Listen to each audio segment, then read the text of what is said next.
All right, let's have a look at Palantir stock. So 25.82, that's where it closed on Tuesday, June 18th. Stock didn't have a pretty, you can say decent pullback after earnings report, sold off, came down, chopped around, and now it's pushing higher. One of those stocks that year to date, if you look at it year to date, is definitely outperforming S&P 500. Year to date, Palantir stock is up 50%. That's pretty big gain considering the stock is at the moment market capitalization of Palantir 57.5 billion or so. So exactly 57.47. So, and here's what I'm watching for this name: options, chart, and all that good stuff. So if you take a look at this action after the stock went public in 2020 of, I think it went public around like $9. We had this huge move up, consolidation, huge move up, dump, and it did pretty much spend the entire 2020 in this range of $20 and $29, give or take, 27, 28. So that's where a lot of volume traded, exchanged hands, and maybe there are still people who are holding it through those levels after the stock going almost like 70-80% down afterwards and then coming right back to this level. So this is very, very, I can just show you in a smaller time frame. Let's take a look at weekly. So this is very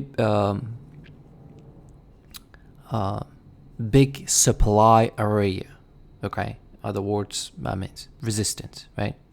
So this stock is one of those stocks that it is not going to run away crazy. It has billions of shares outstanding. Next earnings report is going to be August 5th. And there's a speculation. I don't know if you have heard of it, but it's just, if you just objectively look at this business right here, right now, and its earnings reports for the past 5, 7, maybe even more actually, they do definitely qualify to be included in S&P 500. If you look at the earnings per share, positive. All it needs is 4 or 5 consecutive positive earnings, and it can definitely be included, and then index funds will start basically buying this name. So I will be watching. That thing can be only announced maybe, I don't know if it's announced during, I think it can be announced actually anytime. I thought, why would it be actually announced on their earnings report? It has nothing to do with their earnings report actually. But even right here, right now, they do qualify. I just don't know how often S&P 500 basically shuffles and just kicks out stocks and brings in new add-ons, because there are times they add like 10, 12, 15 stocks in a year, and there are times they add only like 6, 7 stocks in a year. So, but I will be watching 29 in terms of support resistance before we jump into the option activity. This is pretty simple, okay? So right here, right now, it can definitely chop. It can go all the way to 29 and then just go right back down to this $26 range and just chop in this range before it breaks out and possibly runs towards the $40 mark. And 45, yes, we have the highest print for the name. But if you say that this stock is going to double in price, let's say you're somebody who thinks that the stock can go to $50 levels, you need to take a look at the market capitalization of this stock. It's 57, well, double it. That's a big move, actually. But we'll take a look at probability of that happening, let's say, in the next year or 2, maybe even just by taking a look at the option activity. What is options are implying?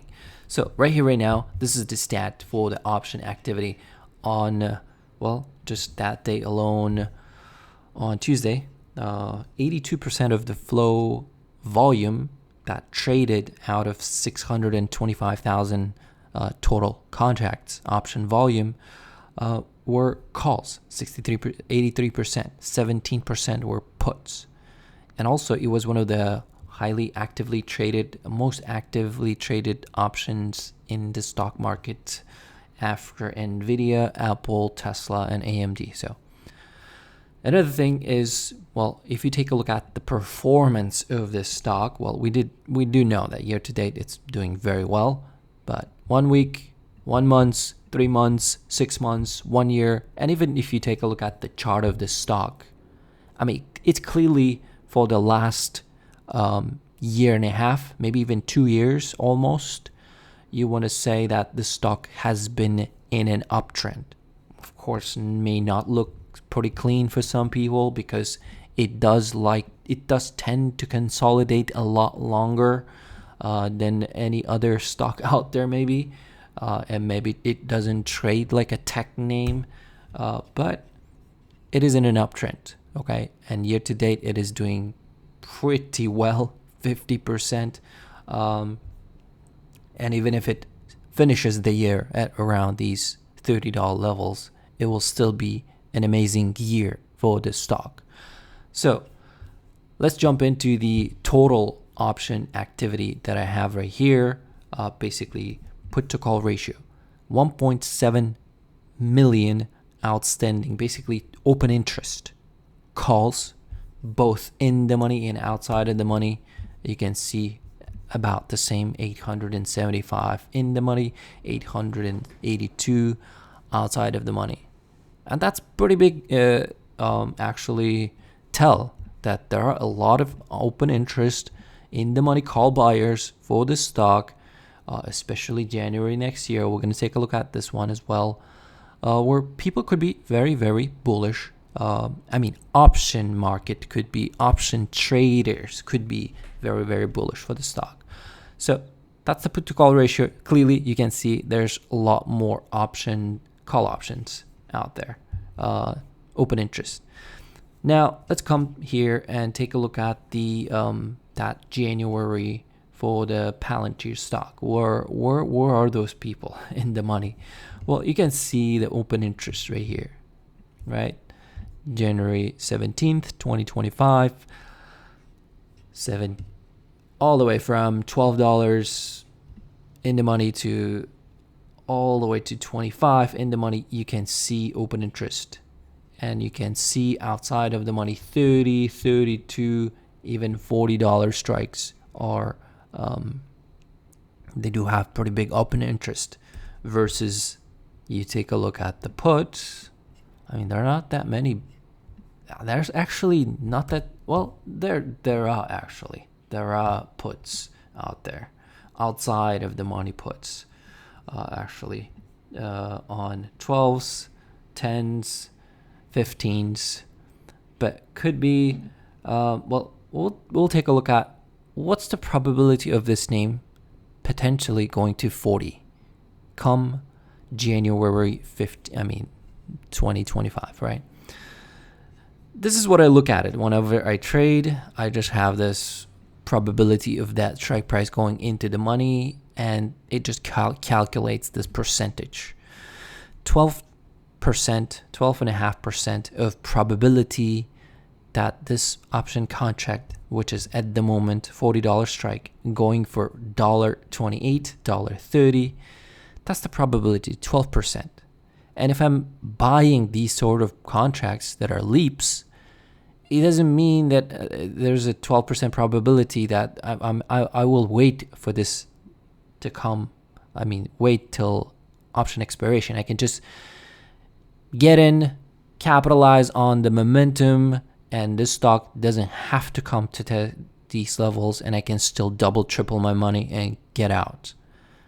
That's the probability. But whenever I buy anything that has 10%, 5% probability, I have exactly that much hope, expectation. Not a hope, but expectation. So if I'm buying this contract, I'll have 12% expectation that Palantir could go to $40 come January next year. Versus same thing, if I buy, let's say, put, which is, let's go to $20, right? It's not too far away, actually. You can see right here, right now, another thing I'm just noticing here is that calls are expensive. For some reason, calls are expensive, and this is an indicative of that there's more demand for the calls, or maybe even market makers seeing more risk of stock going higher versus stock going lower. You can see, well, $20 strike price put for next year going for $1.42, $1.48, and exactly, maybe we're not going to go too far, right? There's no $31 strike price, but there's $32 strike price for the exact same expiration. And look how much they're asking for bid and ask. $2.40, $2.07. It's basically 70-80% higher. So market maker thinks that the stock, maybe it could be because a lot of people buying the option contracts at the asking price, and that could be the reason why the prices are jacked up to the upside. But clearly, market maker seeing risk to the upside. So you can see also 517,000 calls came in, 100,000 puts came in. So my speculation is that, this stock, right here, right now, if you're bearish, just save your money. It does not look bearish. And also, there's this, my speculation is that this stock could get added to S&P 500 at any point now. So that's the update for Palantir. Thanks for watching. See you in the next one.